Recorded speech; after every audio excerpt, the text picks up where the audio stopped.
இந்த சாட்சி என்ற சொல்லுக்கு நமக்கு அர்த்தம் நல்லாவே தெரியும். ஒரு சம்பவம் நடந்துருச்சு. அந்த சம்பவம் நடந்த உடனே அதுக்கு ஒரு சாட்சியை தேடுறோம். சாட்சி அதுல சம்பந்தப்பட்டாரோ? இல்லை. நீங்க ஒரு பத்திரம் பதிவு பண்றீங்க, லேண்ட் ஒன்று வாங்குறீங்க. அதுல 2 பேர் விட்னஸ் போடுறான். அந்த விட்னஸ்க்கு அந்த லேண்டினால ஏதாவது வரவு செலவு இருக்கோ? லாப நஷ்டம் இருக்கும்? ஒண்ணுமே கிடையாது. ஆனா அவன் சாட்சி. அப்ப சாட்சி என்ற சொல்லே பங்கின்மையை காட்டுது.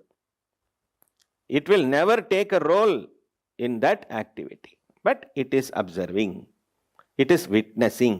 பார்த்து கொண்டு இருக்கிறது. விட்னஸ் பண்றதுனால ஏதாவது ரியாக்ஷன் ஆயிருக்கா என்றால் அதுக்கு ஒன்றும் ரியாக்ஷனே இல்லை. ஏன்னா அது செயலற்று பார்த்து கொண்டே இருக்கக்கூடிய சாட்சி பாவம் மட்டும்தான் அதுக்கு.